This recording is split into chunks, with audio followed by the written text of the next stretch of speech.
தேவனுடைய பிரசன்னத்திலிருந்து அருமையான தேவனுடைய பிள்ளைகளை சிங்கப்பூர் ஏலிம் எழுப்புதல் ஊழியங்கள் சார்பிலே நானும் பாஸ்டர் ஷீலா அவர்களும் பாஸ்டர் கிறிஸ்டி அவர்கள் எங்களுடைய அருமையான சன் அலன் பிரைட் பிராங்க்லின் சார்பிலே வாழ்த்தி இன்றைக்கு இந்த சிலுவை தியான செய்திக்குள்ளாக அன்போடு கூட வாழ்த்தி வரவேற்கிறேன். நம்முடைய வேதத்திலே நான் பார்த்தேன், கலாத்தியர் 3வது அதிகாரம் வசனம் 13 படி மரத்திலே தூக்கப்பட்ட எவனும் சபிக்கப்பட்டவன் என்று எழுதியிருக்கிறபடி இயேசு கிறிஸ்து நமக்காக சாபமாகி நியாய பிரமாணத்தில் வரக்கூடிய எல்லா சாபங்களுக்கும் நம்மை விடுதலை ஆக்கியிருக்கிறார், மீட்டிருக்கிறார் என்று பார்த்தோம். அதனாலே நாம் நியாய பிரமாணத்தில் என சொல்லப்பட்ட எல்லா சாபங்களும் அன்றைக்கு அவர்களுக்கு முறிக்கப்படவில்லை. ஏனென்றால் அவர்களுக்கு நிரந்தரமாய் வீழ்ப்பதற்கு இயேசு கிறிஸ்து சிலுவையில் அன்றைக்கு அவர் அந்த நாட்கள் பிறக்கவில்லை, சிலுவை மரணத்தை ஏற்றுக்கொள்ளவில்லை. இயேசு கிறிஸ்து சிலுவை மரணத்தின் மூலமாய் முழு மனு குலபம் என்ன செய்யப்பட்டது, எல்லா சாபங்களும் முறிக்கப்பட்டு அவர்கள் விடுதலாக்கப்பட்டிருக்கிறார்கள். அதனாலே நியாய பிரமாணத்தினாலே நம்ம பார்த்தோம், தேவனிடத்தில் வரக்கூடிய சாபம், நியாய பிரமாணத்தை மீறுவதனால் வரக்கூடிய சாபம், அதே போல மனிதரிடத்திலிருந்து வரக்கூடிய சாபம், பிசாசின் மூலமாக வரக்கூடிய சாபங்களை குறித்து பார்த்தோம். இன்றைக்கு முற்பிதாக்களிலிருந்து வரக்கூடிய சாபங்கள், புரியுங்களா? அதாவது பாருங்க, சிலருக்கு முற்பிதாக்கள் தன்னுடைய தாத்தா பாட்டன் பூட்டன் அதன் மூலமாக குடும்பத்திலே அநேக வியாதிகள் இருக்கலாம். ஒருவேளை ஆஸ்துமா வியாதி இருக்கலாம், கேன்சர் வியாதி இருக்கலாம், இல்லை காலத்துக்கு முன்பாக இத்தனை சரியான வயது வரதான் வாழ்வார்கள், அதற்கு மேலே அவர்கள் என ஆண்கள் வாழ முடியாது, இப்படி என்று பல காரியங்கள் முற்பிதாக்கள் மூலமாக சாபங்கள் தொடர்ந்து கொண்டு பூமியிலே வரக்கூடியதாக இருக்கும். ஒவ்வொருவரும் நீங்கள் கிராமங்களிலே ஊர்களிலே அதை பார்த்திருப்பீர்கள். ஹல்லேலூயா.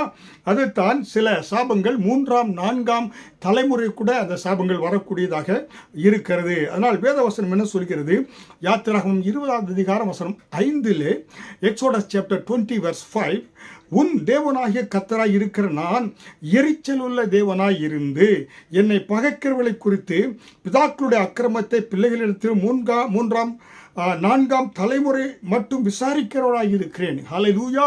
என்னை பகைக்கிறவர்கள் என்று சொல்லார். பாருங்க, ஆண்டவருக்கு பிடிக்காத காரியம் விபச்சாரமும் அதே போல விக்கிர ஆராதனையும். ஹல்லேலூயா. இன்றைக்கு தேசங்களிலே பார்க்கிறோம், அநேக தேசங்களிலே இயற்கை பேரிடர்கள் வருவதற்கு காரணம் அந்த தேசங்களிலே விபச்சாரங்கள் கூடியிருக்கிறது, விக்கிர ஆராதனை கூடியிருக்கிறது. அதனாலே தேசங்களிலே அழிவுகள் வந்து கொண்டிருக்கிறது. தேசங்களிலே திறப்பிலே நிற்பதற்கு அங்கே ஜனங்கள் இல்லை, தேவ பிள்ளைகள் இல்லை, திருச்சபைகள் இல்லாததினாலே. அதனால அருமையான தேவனுடைய பிள்ளைகளே, ஆண்டவர் சிலர் 3ஆம் 4ஆம் தேவனுக்கு எரிச்சலை ஊட்டினால் 3ஆம் 4ஆம் தலைமுறை மட்டும் விசாரிக்கிறவராய் இருக்கிறேன் என்று ஆண்டவர் சொல்கிறார். அதையே யாத்திராகமம் 20வது அதிகாரம் வசனம் 6 எக்ஸோடஸ் சாப்டர் 20 verse 6 பார்க்கின்ற பொழுது அதிலே என்னிடத்தில் அன்பு கூர்ந்து என் கற்பனைகளை கை கொள்கிறவர்களுக்கோ 1000 தலைமுறை மட்டும் நான் இரக்கம் செய்கிறவராய் இருக்கிறேன். ஹல்லேலூயா. அமெரிக்க தேசத்தில் ஒரு சென்சஸ், ஒரு புள்ளி விவரங்கள் எடுத்தாங்களா, அதில் பார்த்தீங்கன்னா குற்றம் செய்யக்கூடிய குற்ற பரம்பரை இருக்கக்கூடிய தலைமுறை எடுத்து பார்த்தா அவங்க தாத்தா பூட்டன் பாட்டன் எல்லாமே குற்றவாளிகளாக, சமுதாயத்திற்கு விரோதமானவர்களாக அவர்கள் பார்த்தீங்கன்னா வாழ்ந்ததினாலே பிள்ளைகள் பேரப்பிள்ளைகள் எல்லாம் சந்ததியாக குற்றமுள்ளவராக வாழ்ந்து கொண்டு வர்றாங்க. ஆனால் நல்லவர்களுடைய டாக்டர்ஸ், இன்ஜினியர்ஸ், இப்படியாக தேச தலைவர்கள், போதகர்கள், இப்படியாக அவருடைய பின்னணியை பார்க்கின்ற பொழுது அவருடைய முற்பிதாக்கள் எல்லாம் நீதிமான்களாக வாழ்ந்தவர்களாக இருந்திருக்கிறாங்க. அதனால தான் தேவன் சொல்கிறார், ஒரு மனிதன் நீதிமானாக இருந்தால் அவனுடைய சந்ததிக்கு அவனுக்கு மட்டுமல்ல சந்ததிக்கும் 1000 தலைமுறை மட்டும் நான் இரக்கம் செய்கிற தேவனாய் இருக்கிறேன். அருமையான தேவனுடைய பிள்ளைகளே, நம்முடைய ஆண்டவர் எப்படிப்பட்டவராய் இருக்கிறார். இன்றைக்கு ஒரு வேளை உங்களுடைய குடும்பத்தில் தலைமுறையாக சாபம் வருகிறதா, இயேசு கிறிஸ்து ரத்த கொட்டைகள் ஓடி வந்து விடுங்க, அவருடைய கிருபைக்குள்ளாக ஓடி வந்து விடுங்க. இயேசு எல்லா சாபத்தையும் முடித்து போடுகிறார். உங்கள் சாபத்துக்காகத்தான் கடவுள் மனிதனாக பூமிக்கு வந்து என சாபம் மரத்தின் மூலமாக வந்த சாபத்தை, மரத்திலே தொங்கிய சாபத்தை இயேசு முறித்து போட்டார். ஹல்லேலூயா.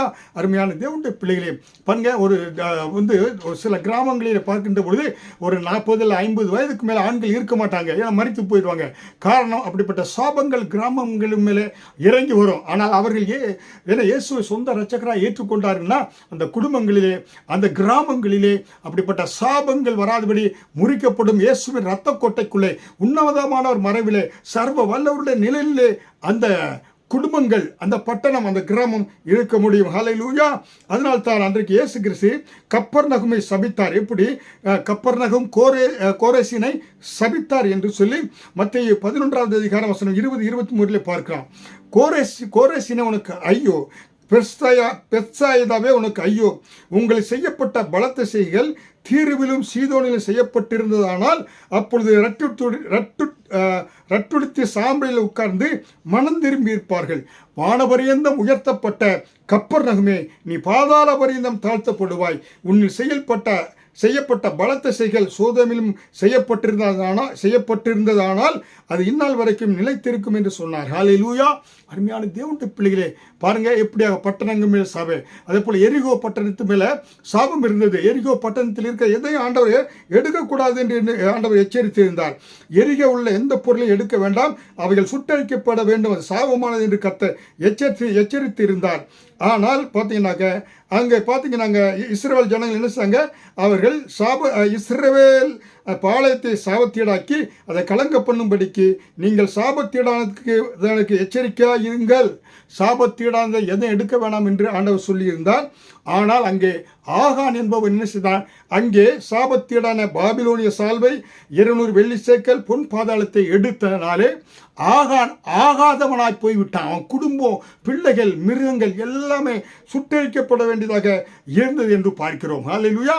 ஆகான் ஆகாதவனாய் போனதுக்கு காரணம் சாபத்தீடான அந்த எரிகோவிலிருந்து எதை எடுக்கக்கூடாது என்று ஆண்டவர் சொன்னார். ஹல்லேலூயா. அருமையான தேவனுடைய பிள்ளைகளை, இன்றைக்கு நீங்கள் எப்படிப்பட்ட சாபத்தோடு இருந்தாலும் ஓடி வந்து விடுங்க. இயேசு கிறிஸ்துவுக்குள்ளே ஓடி வந்துவிடுங்க. அவர் ரத்த கோட்டைக்குள் வந்து விடுங்க. அவர் ரட்சகராய், சொந்த ரட்சகராய் ஏற்றுக்கொள்ளுங்க. இந்த சிலுவையை தியானிக்கிற நாட்கள் கூட, இயேசுவே உன் சிலுவையை நோக்கி பார்க்கிறேன், உன் ரத்தம் எனக்காக சித்தப்பட்டது, என் குடும்பத்திற்காக, என்னுடைய பட்டணத்திற்காக, கிராமத்திற்காக, தேசத்துக்காக சிந்தப்பட்டிருக்கிறது. எந்த சாபமும் என்னை தொடராது விட என்னை பாதுகாத்து கொள்ளுங்க என்று நீங்கள் சொல்லுகின்ற பொழுது அருமை ரட்சகர் அற்புதமாய் உங்களை உன் குடும்பத்தை ஆண்டவர் செய்வார். எல்லா சாபத்து தீடுக்கும் ஆண்டவர் என்ன செய்வார், விலக்கி உங்களை பாதுகாத்து ஆண்டவர் என்ன செய்வார், இனி எந்த சாபமும் இருக்காது என்று சொல்லி பார்க்கிறோம். நெகேமியா 13ஆம் அதிகாரம் 2 சாபத்தை என்றைக்கும் ஆசீர்வாதமாக திருப்பின கர்த்தர் என்று அவருக்கு பெயர் சூட்டினாங்க. எல்லா சாபங்களையும் ஆசீர்வாதமாக கர்த்தர் மாற்றுவார். ஹல்லேலூயா. செய்தியை தொடர்ந்து கேளுங்க. முழு செய்தியை கேட்க ஈலிம் ரிவைவல் யூடியூப் சேனலை சப்ஸ்கிரைப் பண்ணுங்க, மற்றவர்களுக்கு ஷேர் பண்ணுங்க, என கமெண்ட்ஸை சொல்லுங்க. உங்களுக்காக தொடர்ந்து ஜெபிக்கிறோம். கர்த்தர் தாமே உங்களை ஆசீர்வதிப்பாராக. ஆமென்.